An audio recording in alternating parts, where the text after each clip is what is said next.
మీరు గమనించారా? అక్కడ ప్రత్యేకంగా ఏర్పాటైనటువంటి మంగళగిరి స్టాల్ దగ్గరికి వెళ్ళారు మన శివరాజ్ సింగ్ చౌహాన్ గారు, మన ముఖ్యమంత్రి శ్రీ నారా చంద్రబాబు నాయుడు గారు. అక్కడ మాధవ్ గారు ఉన్నారు, సత్యకుమార్ యాదవ్ గారు ఉన్నారు. ఆ మంగళగిరి వస్త్రాల తాలూకు ప్రత్యేకతని వారికి తెలియచేస్తూ ఉన్నారు. మంగళగిరి చేనేతలన్నా, మంగళగిరి పట్టు అన్నా, పట్టుకుంటే చాలు వదల బుద్ధిగా అనేటువంటి సుకుమారత్వం వాటిలో ఉంటుంది. అది చేనేతకారుల యొక్క సృష్టి. వాటిని ప్రత్యేకంగా అడిగి తెలుసుకుంటూ ఉన్నారు గౌరవనీయ శివరాజ్ సింగ్ చౌహాన్ గారు. వాటి యొక్క ప్రత్యేకతను కూడా చెప్పడం జరుగుతోంది.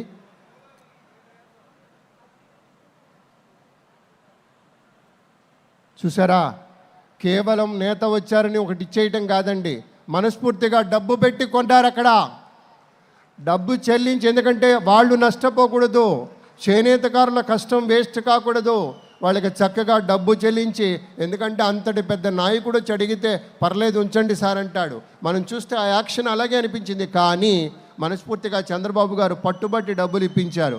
అది గొప్పతనం, అది విశేషం, అది మర్యాద, అది ఒక కళాకారుడి పట్ల, ఈ రాష్ట్ర పౌరుడి పట్ల, ఈ రాష్ట్ర చేనేత వస్త్రకారుడి పట్ల ఒక నేతకు ఉండేటువంటి నిబద్ధత అలా పుష్పటమైంది. ఇప్పుడు ఫోటో ఎగ్జిబిషన్ చూస్తూ ఉన్నారు గౌరవనీయ శివరాజ్ సింగ్ చౌహాన్ గారు, గౌరవనీయ పెద్దలందరూ కూడాను. ఫోటో ఎగ్జిబిషన్లో సమస్తము అక్కడ ఏర్పాటు చేశారండి.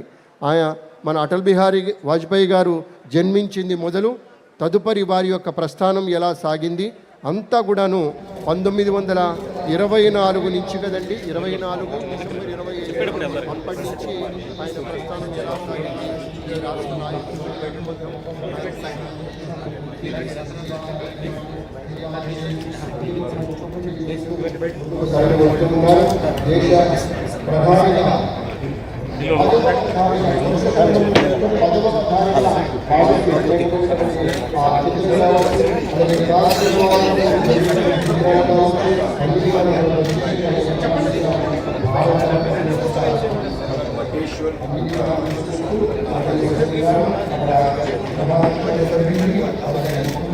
టేషన్ అయింది, ఫ్లోరల్ ట్రిబ్యూట్స్ అయ్యాయి.